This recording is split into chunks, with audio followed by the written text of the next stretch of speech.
Fairhaven Board of Selectmen meeting for Monday, October 3rd, 2016.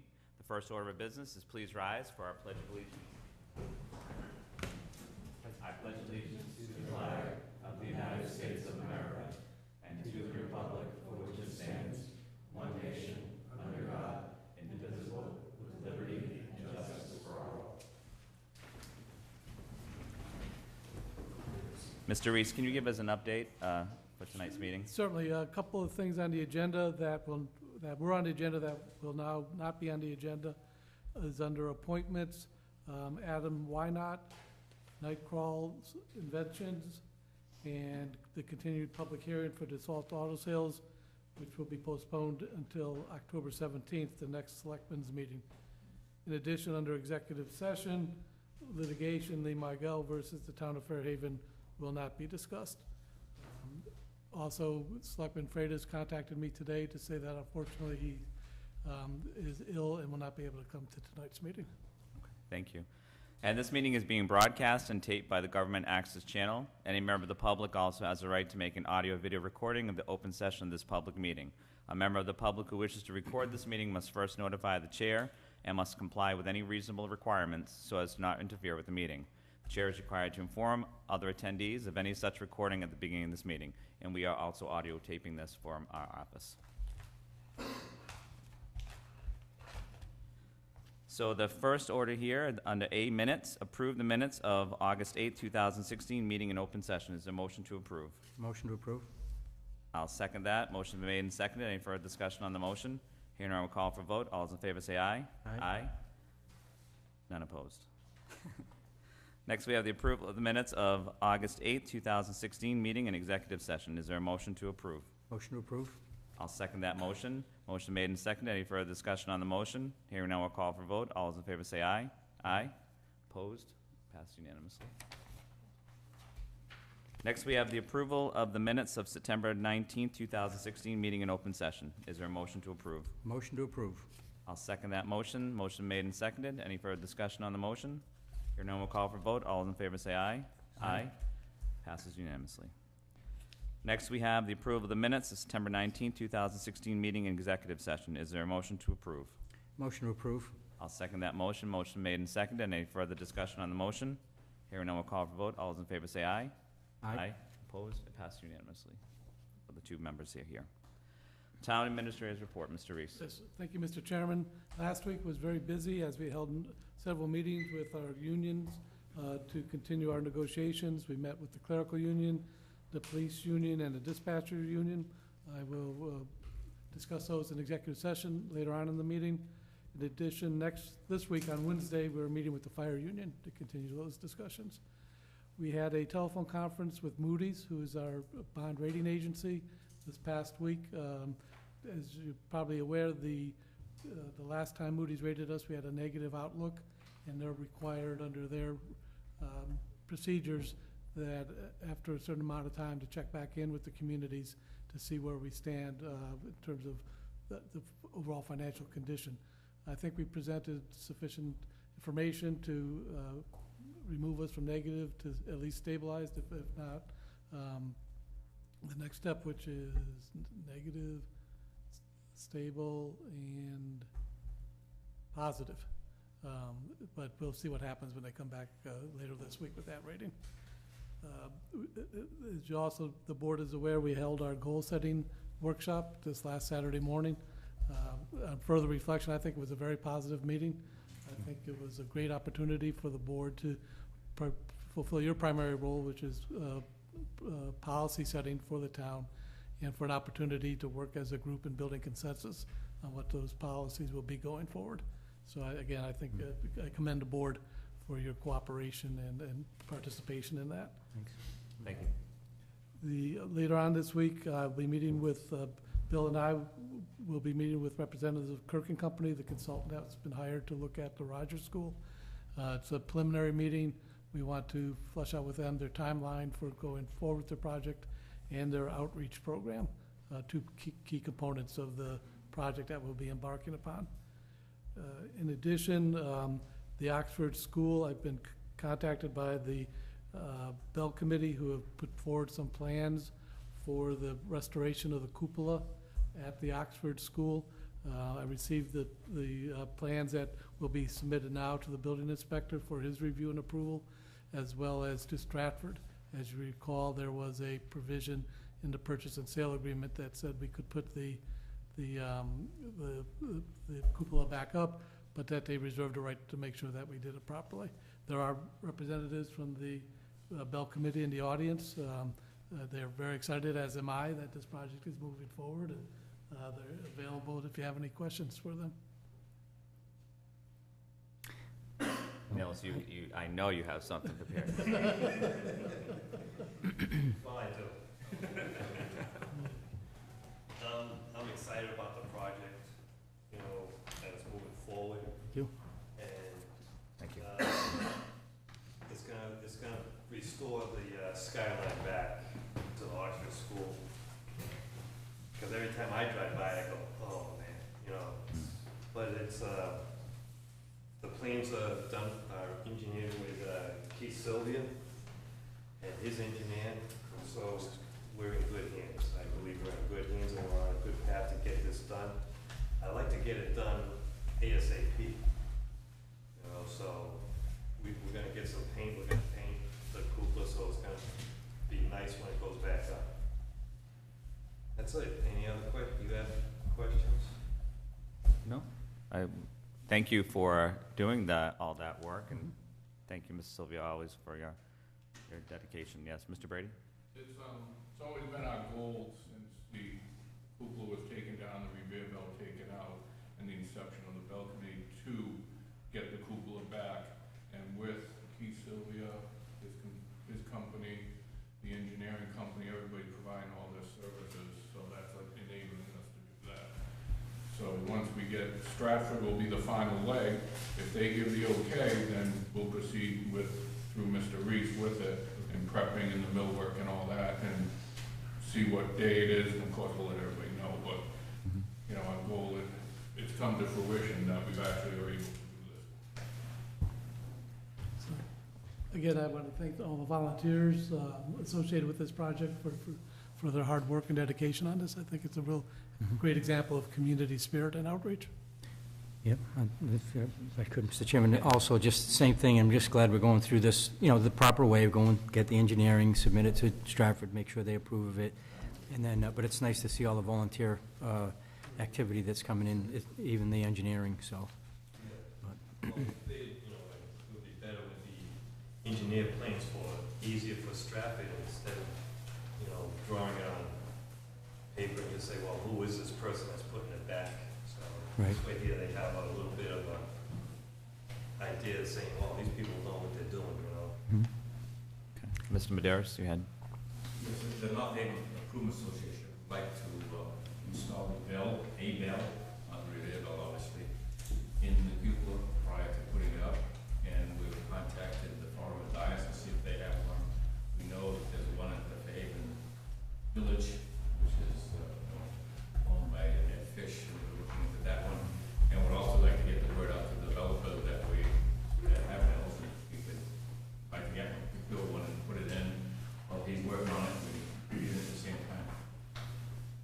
Okay, great. Thank you. Thank you very much. Okay, good. That's all I have. Oh, I'm sorry, there's one other point, and this also relates to the Oxford School.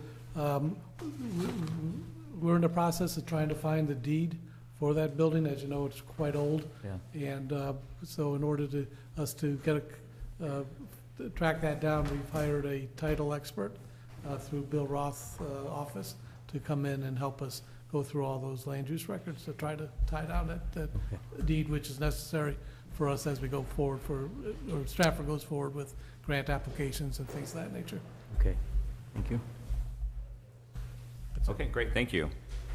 Okay, and thank you, the Bell Committee, for coming and doing all that great work to reestablish that skyline. It is missed, so it's good to have that in the process of getting back there. We're still working on the weather vane aspect, and we have our meeting Thursday night to discuss that, so.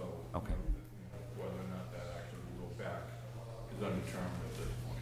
Okay. But the cupola itself will be, Okay. which is always been legal. Right. In terms of skyline. Great. Thank you very much once Yeah, again. Thank you. Okay, under our Action C, consider letter of appointment to the Whitfield Manjaro Friendship Society for use of town property as a part of the Cultural Council application. Yes, the Whitfield Manjaro annually or semi-annually, biannually, every 2 years, Yes. right, holds a festival, a function on Town Hall grounds. They apply for a grant through the Cultural Council, and as a condition of the Cultural Council grant process, they need a letter from the Board of Selectmen authorizing the use of town property for this festival. I'd absolutely like to support it. It's a very nice thing that they do, and it's well-attended and well-run, so, sure. Sure, every other year, the Whitfield Manjaro Friendship Society holds the Manjaro Festival in Fairhaven in October, and also this year, it'll be held in Toshimitsu, Japan, and I'm very honored that I'll also be going to Toshimitsu, Japan to give a speech on behalf of the town of Fairhaven at the end of October, so I'll be needing some items. Is there a motion to approve the request from the grant application for the Whitfield Manjaro Friendship Society? I'd like to make that motion.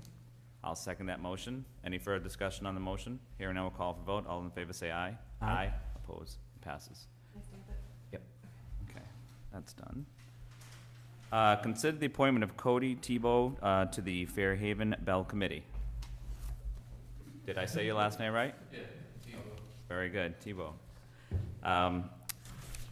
Dear Selectman Mr. Reese, I would like to request consideration for appointment to the Bell Committee of Fairhaven. I'm a resident of Fairhaven and would like the opportunity to join and work with the committee members. I realize the commitment and the requirements needed to be on this committee, and I look forward to the exciting challenges that they are currently working on. If I can be of any further assistance, please feel free to contact me. And he's here tonight. Cody's here. Do you have anything that you'd like to add, Cody? That's good. Okay.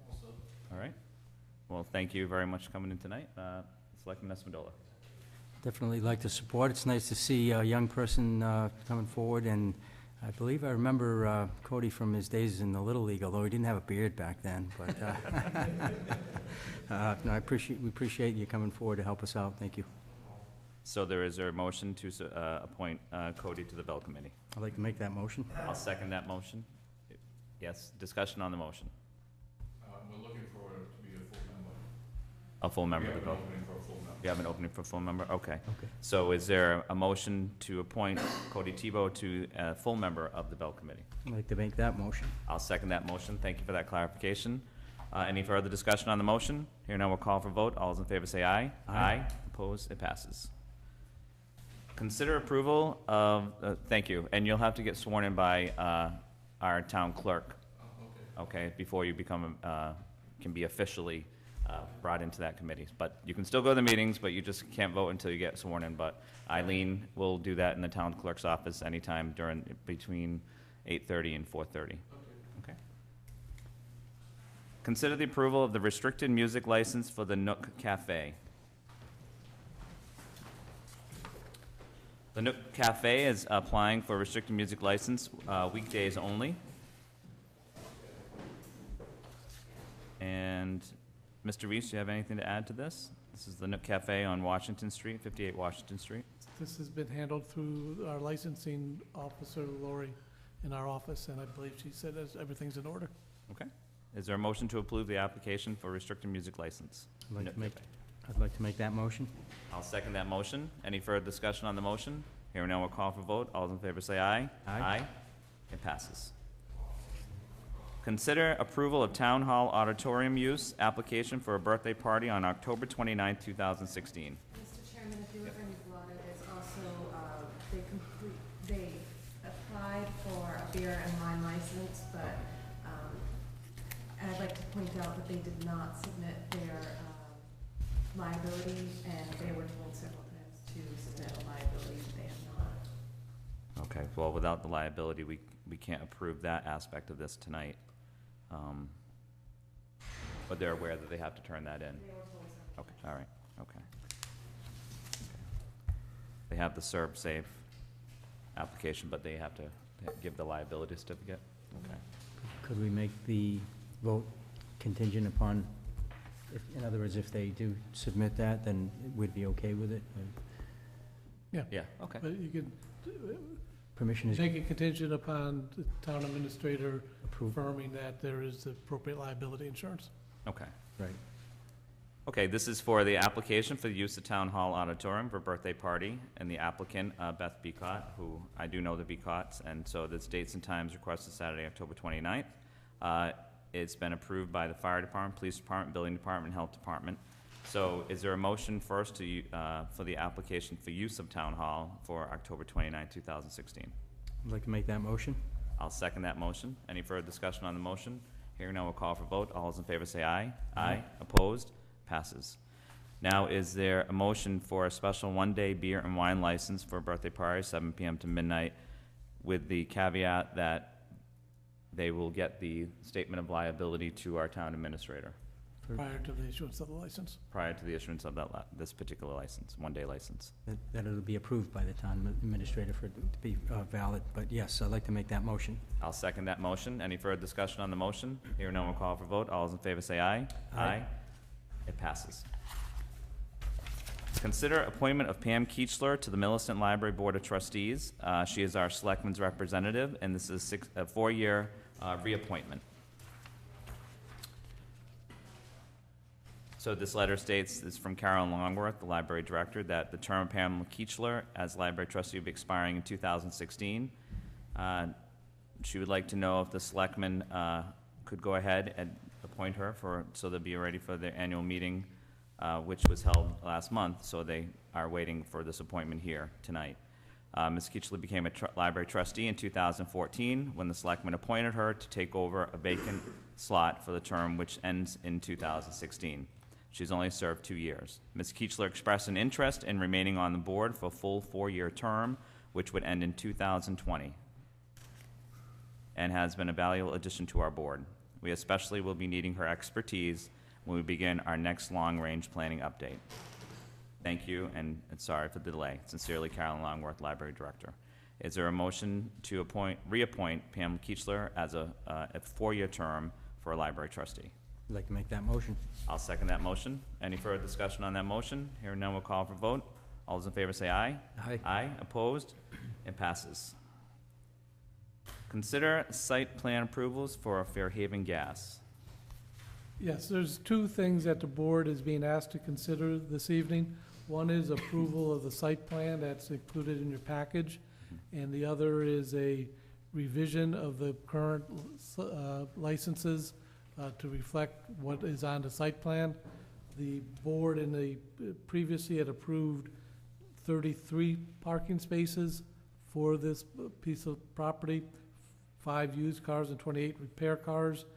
Upon going through the site plan approval process or site plan development, it was determined that they only had enough room for 17 cars, 5 used cars, 3 employee spaces, and 9 repair customer cars. So the recommendation to the board is to approve the site plan as submitted and to vote to revise the license to reflect the new numbers of cars for their different uses. Okay, it's okay to do that. It's okay to do that in one motion. I would do 2 separate Two motions. separate motions, okay. I'd like to make a motion to approve the site plan as submitted for Fairhaven Gas. Okay, just on discussion on that motion. Oh, I'm sorry. This is, I think, a benefit as to when the selectmen decided to have everyone turn in a updated site plan, because now we have noticed some things that need to change. So, once again, when we thought we'd have the site plan, I know it's cost a lot of people a lot of money and engineering costs, but there is a positive here now. Once again, we can get the license to reflect the trueness of the updated site plan. So I will second that motion. Any further discussion on the motion? No. Hearing none, our call for vote. All those in favor say aye. Aye. Opposed? It passes. Now, is there a motion to revise the license to reflect the new amount of parking spaces and cars on the property? I'd like to make that motion. I'll second that motion. Is that appropriate We for need to that give you motion? Yeah, for the 28. record, include 5 used cars for sale, 3 employee spaces, and 9 repair/customer cars. Per the September 28th memo, I guess. So that's the motion. I'll second that motion. Any further discussion on the motion? Here none, we'll call for vote. All those in favor say aye. Aye. Aye. Opposed? It passes. Okay. This doesn't happen too often. We're actually, we'll go down to our notes and announcements. The next regularly scheduled meeting of the Board of Selectmen is Monday, October 17th, 2016 at 6:30 PM. And the Fairhaven Harvest Fund Day is Saturday, October 8th, 2016 from 10 a.m. to 4 p.m. And I'd like to see if I can put Ms. O'Brien on the spot to see if she can just give us a rundown of what the Harvest Day is all about. I can tell you what's come out in the press release from the Office of Tourism. I think there's going to be a lot of booths, a lot of local businesses, everything with a holiday, a harvest theme. And I think face painting, and it's all put out by the Office of Tourism. And then maybe Selectman Espadilla can give a little plug for the Lions Club that will be there that day. Lions Club will be there. I believe there'll be apple crisp they'll be serving, and I'll also be working with the Bikeway Committee for a little fun and games for the kids, so. So we encourage everyone to come out there and celebrate at our Harvest Fun Day on Saturday, October 8th, from 10 a.m. to 4 p.m., which is right on the lawn of the Academy Building. Where the farmer's market is. Where the farmer's market is, yes. Okay, we are well ahead of our schedule because we have the two appointments that are not happening tonight. Did we contact our Triple R about coming in earlier? He's here. Oh, okay. That's- Okay, well, since we have Mr. Baptiste here of Triple R, he's come in early. We had two cancellations tonight for our hearing, so if you'd be agreeable, we'll have the hearing now at 7 p.m. Just a way of background, as with all of our car dealerships and repair shops, we've been working with them to try to bring them into compliance with the requirement of the board regarding the site plan approval. Mr. Baptiste has been very cooperative with us, but he has a disagreement with how we've been interpreting on your behalf, your site plan requirements. So he's asked to come before you tonight to talk about that. It basically centers around Paper Street, Copeland Street. If you refer to your agenda material, that's a paper street that goes through the middle of his property. Previously, the town, through the planning board, I believe, granted him permission to be able to use that paper street for the purpose of his business. And he currently parks vehicles related to his business on Copeland Street. It's our interpretation of the board standards that the plan needs to reflect reality of what's on the ground currently. The plan that Mr. Baptiste submitted, which is the site plan approval from the planning board, does not, in our opinion, reflect that reality. And we requested him to redesign the plan to put the parking spaces where they actually are, including those spaces on Copeland Street. Again, Mr. Baptiste disagrees with our interpretation and asked to come before the board as the permitting granting authority to discuss those issues. Okay, Mr. Baptiste? Do you want to see this? I think we've already, they have that up in We have front a of them. copy of this. Well, first thing I'd like to do is publicly and personally apologize to this gentleman, because I kind of flew off the handle. That's certainly not necessary. Well, it is necessary, because that's not me. Okay, well, thank you. Thank you. Thank you. That's a copy of my special permit. Now, I went to the planning board for this, and if you read the petition part of it, it says, in addition, the applicant requests approval to reconfigure the parking and display area for the site, I should have brought my glasses, which in effect, by this proposal, it's highlighted. And the next thing of interest is after that, it say, a site plan has been submitted illustrating compliance with the town of Fairhaven zoning bylaws. And if you read the conditions, it says, in addition, the display space layout shall conform to the plan should Copeland Street be developed. So the way I interpret that is it's telling me I can park, and I've asked the planning board about this, I can park the way that I see fit until Copeland Street although I still have a limit on how many cars I can have. But until Copeland Street is accepted, I can park the way I see fit. That's the way I interpret it. So I don't, and by the way, this is an engineer's plan. All the setbacks are at the maximum. I gotta be 20 feet from the road, 15 feet from the woods behind me, and more than that on the west side, and on the east side, 10 or 15 feet, I forgot more. But, you know, I don't see what the issue is here. And again, I'm not the selectman, but I'm just saying, this is the way I see it. And I've asked people about this, engineers. I got an engineer. And I told him, and he says, why would you have to do this? He says, you don't have any expiration date. There's no reason that you have to change this. So I told him, he's not the selectman either, and I understand that you fellows are in charge. But I'm just looking for clarification as to what bylaw says I have to draw a new plan.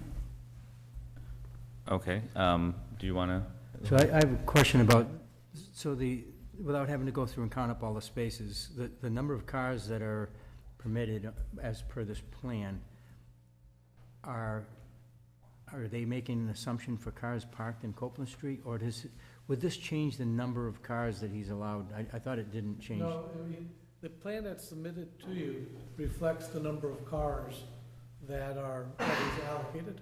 So if you count up all these parking spaces that are the plan there, Yeah. those reflect the license that you granted him. What it doesn't reflect is where the spaces are on the ground. For well, all these are reflecting parking spaces, or no? Yes, they do. What it doesn't reflect is what would be on Copeland Street. What's being parked on Copeland Street. Okay. yes. So is it, I know the original intention for this was because we had many complaints from competing interests about what other people were doing, in parking too many cars on site and not having the right, and exceeding their allowance, and it was difficult for us to actually figure out what was supposed to be there and not. And so the idea behind this that we've gone through with everyone is to make it really clear when the authority goes by, the building commissioner goes by to do an inspection, and you can easily tell, what you have and is it meeting the requirements of the license. So I think, just, what is the, other than, there's a cost, I understand there's a cost associated with this, but is there a concern with putting some kind of notations on the drawing that just clearly spell out that you're allowed to have parking in there, so it just becomes a matter of record like all the other, dealerships have done for us? I'm sorry, go ahead. No, I'm just wondering if it goes beyond that for you, if there's something else that you're concerned about. I'm concerned that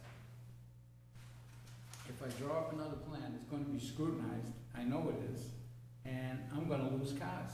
And I've got a 92 car license now. And it was predetermined by the planning board that I could fit those cars there. I mean, we went to multiple meetings, it must have gone to 8 meetings, and you can see that's a good plan. Well, I mean, but the 92 are all shown on here already without using Copeland Street, correct? right, but the reason that it's like that is because I had to put all the cars in that block because Mr. Foston said I couldn't back onto a paper street, which to me is absurd when you own both sides of it.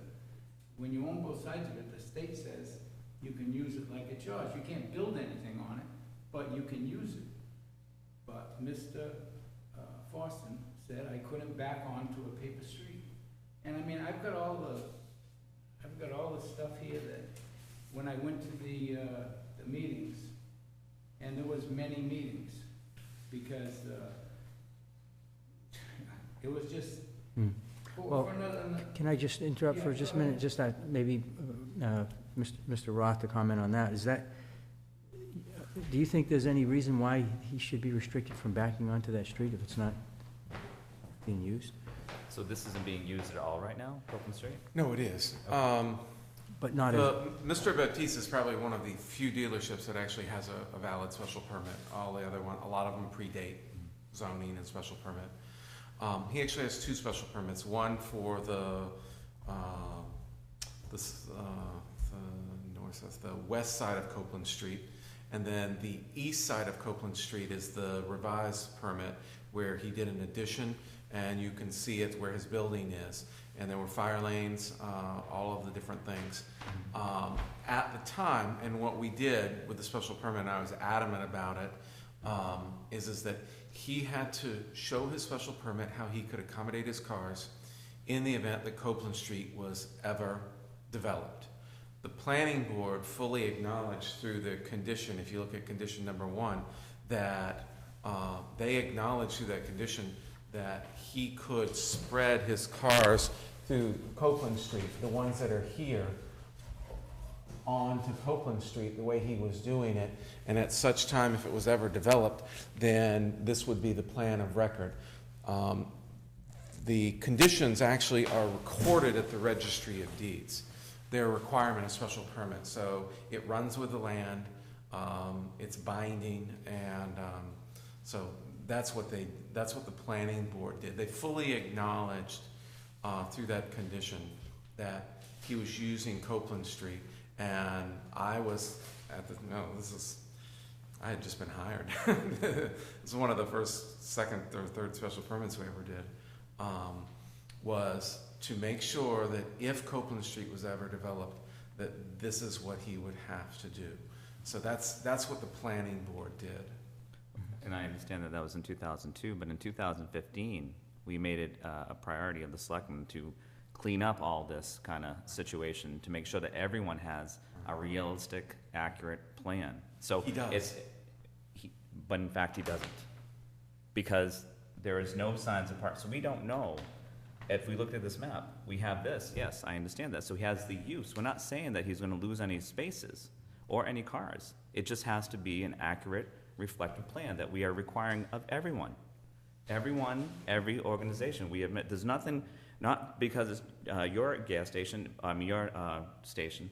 It's everyone globally across, Can I ask, okay, can I ask a question about if there was a simple note, instead of drawing, because we're saying he's free to do whatever he wants in that space. It's basically, he can park cars any which way he wants in there, right? The reading of yours and that we've done is that you want to see the revised plan to show how he's using Copeland Street.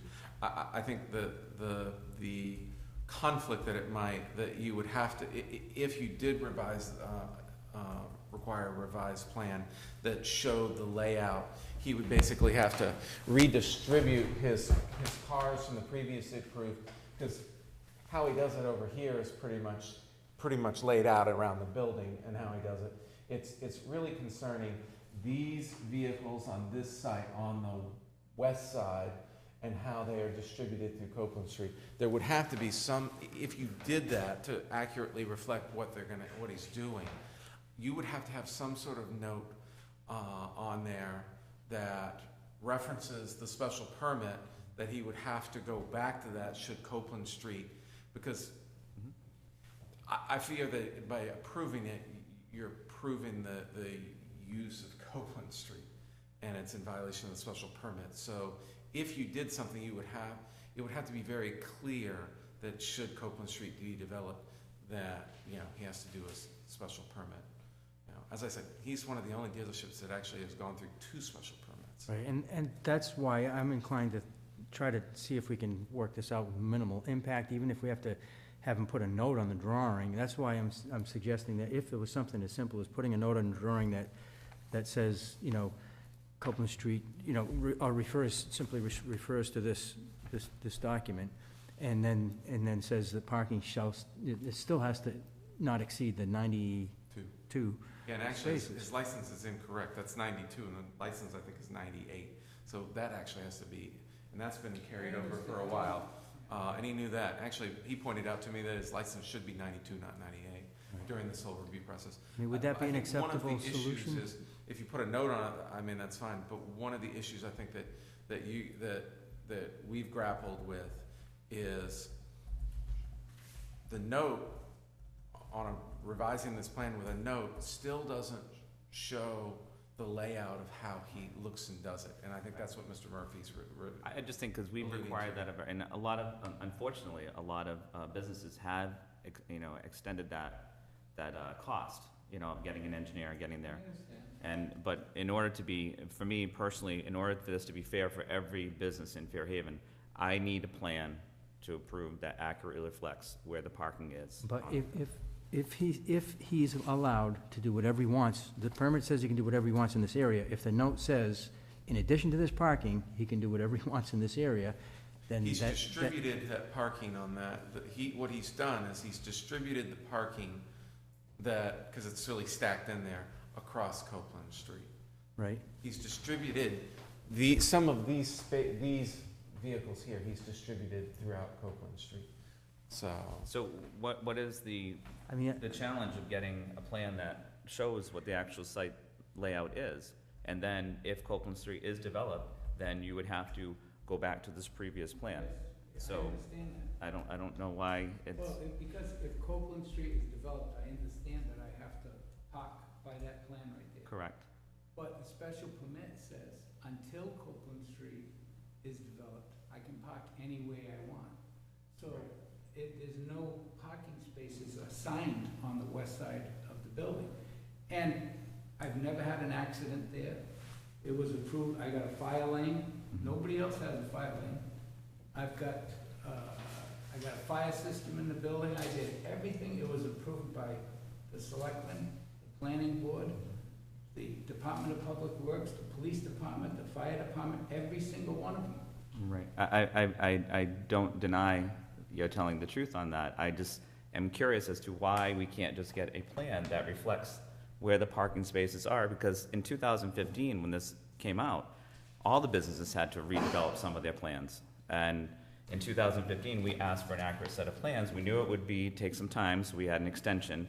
And now each plan is being scrutinized, each plan. I understand that, but what I'm trying to say is, no one else had an engineer's drawing. All these guys had these hand-drawn things and surveyor thing, they weren't accurate. That is accurate, it shows every tree, it shows everything. and that's, there were- $1,000. No, I understand. There were some people that did have plans that had to be reestablished. Other businesses, there were several businesses.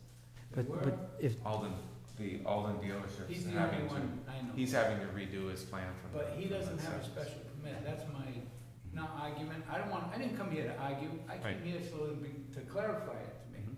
You know, I don't understand why I have to do it, because I hate to give that up. Well, I don't think you're giving it up. Even in 2015, it was still there, but it hadn't been developed yet. The likelihood of Copeland Street being developed is how likely? Very unlikely. Okay, very unlikely. So that's why I'm just requesting that in order to stay fair to every single business in the town of Fairhaven, that we've asked them, and like I said, some businesses have had to expend $5,000, $6,000 for new engineer plans. I think it's only fair that we treat every business the same. I think everyone should be treated the same also. However, what I'm saying is, no one else has a special permit, and that's being unfair to me. can I just ask, and it's just from a practical sense, so if we ask him to do that, and he draws spaces in here, is he gonna have to eliminate spaces in here? Because the permit says he doesn't have to do that. It just shifts it, it shifts everything. But does that, if it shifts it, does it mean he can't park in here anymore? Because What I that's, would reference, if you're going to require him to show how he can accommodate the 48 spaces between the edge of Copeland Street and here, re-divvy those 48 out, how he's doing it, you need to be very clear, and on the plan, and I recommend in your decision, you need to be very clear that this plan is not to supersede the valid special permit, and say, should Copeland Street be developed, the special permit plan approved, and I will give you that language, needs to be complied with, to make sure that he doesn't, he's worried about losing his vested right for a special permit. So that type of language would need to be in there. okay, but if he complies with that, and he shifts everything over, and he shows the redistribution, And it would comply with what you want. and then he decides, I want to park just the way the special permit allowed me to park, could he still do that? Yeah. Okay, You know, if he that, comes back- that's Comes my, back. that's my If he comes point. back and asks for, there's two different regulatory schemes going on here. One is the special permit, Right. which is already been determined, that's been approved by planning board, it's been registered. The other regulatory scheme is your ability as the Board of Selectmen to license used car sales and repair shops. And those two don't necessarily have to be in agreement with each other. And so you could issue a license that is predicated on a plan that reflects what's really out there. And should he choose that he wants that parking scheme to change in a future time, then he would come back before the board and ask for permission to do so, under the regulatory scheme associated with the repair and the used car license, which is separate from what he's been granted permission. And to Bill's point, you would connect those two by saying in your decision that if it was ever determined that this paper street would be developed, that he would have to reflect the special permit requirements. Essentially, I guess, the special permit, if we, hindsight being 14 years, they could have said, oh, well, show us the interim plan on how you're using it, and then how the special permit's approved. But if you tie it, the way I've suggested, Mr. Reese agrees, to that if he does, you require him to re-divvy up those 48 spaces between Copeland Street and the west side, and,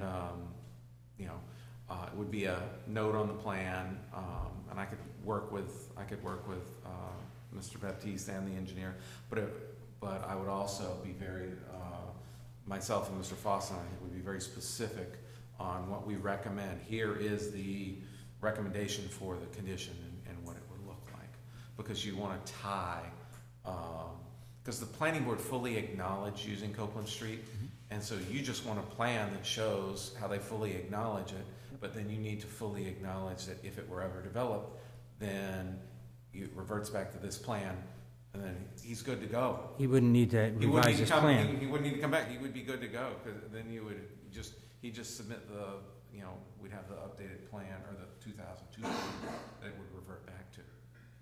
Okay. So, and the likelihood of being developed, it's all wetlands back there, all those streets, Okay. but unfortunately, it provides access to landlocking parcels that are all wet. If it didn't, Mr. Baptiste would be talking to me about discontinuing that street and incorporating it into his land.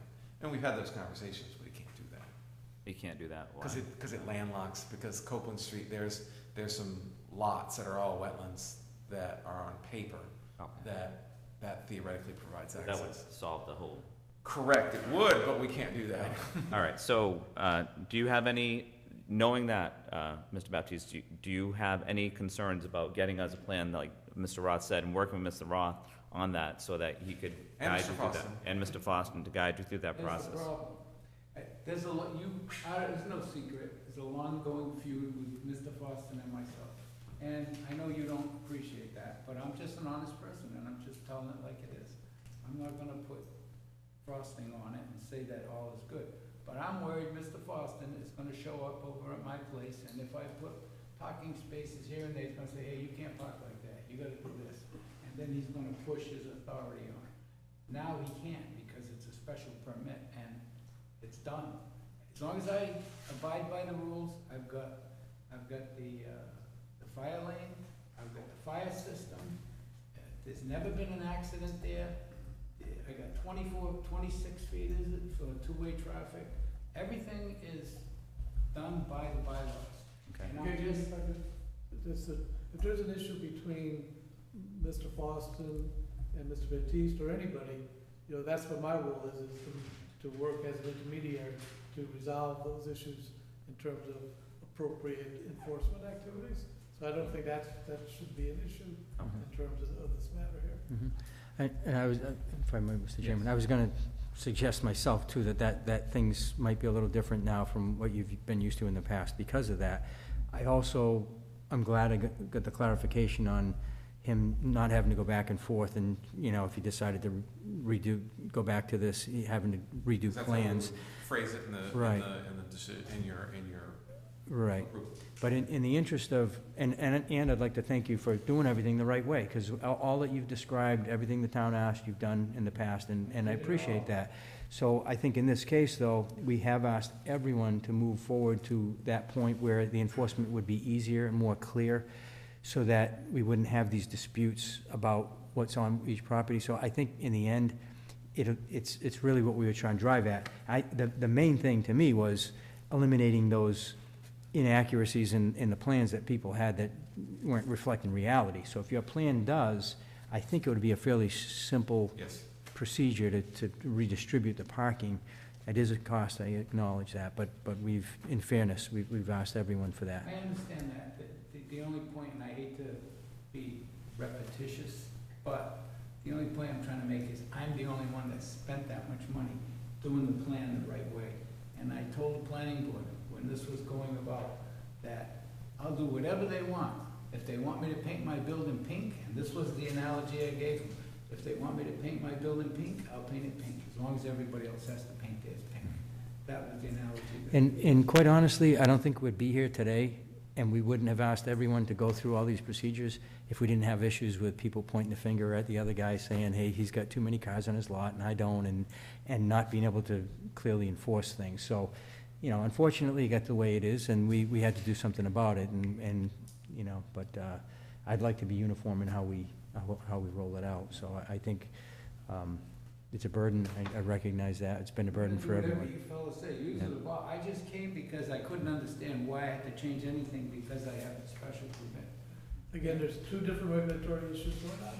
One is the special permit regulations, and the other is the regulations that the Board of Selectmen deal with, which is the used car and repair shop regulations. Okay. And That's why I'm willing to work with that's Mr. why I Baptiste and his do- engineer, and I know the direction you want, Thank you. and I can work with him. And we actually have to clear the license up anyway, because it should be 92, not Right, 90. so there's a lot of things that need to be So- just put back to being accurate. And so let's go with that process. That would be my recommendation also. Right. I agree. Actually, the plan is accurate to the 92. It was a clerical error when they wrote the license out because they're all handwritten, Sure. and she put 98. It was 102 at one time, but I had to leave 25. This is something that maybe you should try to remember, Mr. Reese, and I'm not telling you what to do. But Mr. Foston took cars away from me because I didn't have 20, his two doors right here. I needed 25 feet for maneuvering cars into the building, which is fine. I'll be anxious to see other plans that he's approving, to see if they've got 25 feet. And it's right, I got it in writing, in his writing, that they needed 25 feet. I don't know if. Well, again, that's probably not appropriate at this stage. Sure. Okay, Yep. no, I understand that. I'm just telling you why I'm reluctant to do it. Yes. Well, I think we have a plan in place. Mr. Roth will work with you on that plan, Okay, and we appreciate you coming out tonight. well, thank you. And again, I apologize. No problem. Okay, Ms. Baptiste, take care. I thought we had a, Thank you, Mr. Espindola. we'll work with it. Okay, Thank you. Thank you. I didn't like you then. See you later. All right, bye, Ms. Baptiste. All right, so, That doesn't require a vote. okay. It doesn't, okay. All right, very good. Okay, before we go into our executive session pursuant to Massachusetts General Laws, Chapter 30A, Section 21, to discuss collective bargaining, clerical, police, dispatchers, and fire. Selectman Esmodola, do you have anything you'd like to add? Just that, I thought with Selectman Freitas here, we were gonna have some things we were gonna assign to him in his absence. Just kidding, but, no, I wish him, well, I hope he feels better soon. And, I know we talked a little bit earlier about the goal setting, and Mr. Reese, commended us, but really, his leadership to initiate that process and walk us through it and help us, really appreciate it. It's something that was refreshing, and really enjoyed it, so. Thank you very much. And really looking forward to, what comes out of it, so, thank you. Yes, I also wish Selectman Freitas, if he had to be sick and miss a meeting, there was so many cancellations tonight, this would be the one to do. But he also didn't get to a quick meeting, so that's okay. But also, I know that Selectman Freitas, Selectman Esmodola, and myself were very appreciative of our goal-setting workshop on Saturday morning. And thank you for bringing that and really getting us a good focus on how we envision the next 3 to 5 years of the town of Fairhaven and what goals we have to work on, together with all our departments and as a team, a good, strong Fairhaven team. Yes, definitely a team approach, and that came through Saturday morning. And I'll write up all my notes and have a written document ready for you at your next selectmen's meeting to sign off on. Okay. And also to remind our public that Monday, October 10th is Columbus Day, and our town hall will be closed that day. So if you have any town business to do, Friday or Tuesday would be a great days to come to the town hall. Any other comments? No? Okay, and don't forget about our Harvest Day on, once again, October 8th, which will be this coming weekend. So with that, is there a motion to go into executive session pursuant to Massachusetts General Laws, Chapter 30A, Section 21, to discuss collective bargaining, clerical, police, dispatches, and fire, and not to reconvene in open session? I'd like to make that motion. I'll second that motion. Any further discussion on that motion? Hearing none, we'll call for vote. All in favor say aye. Aye. It passes. Roll call. Charles Murphy in favor. Bob Espandola in favor? Okay, thank you and good night.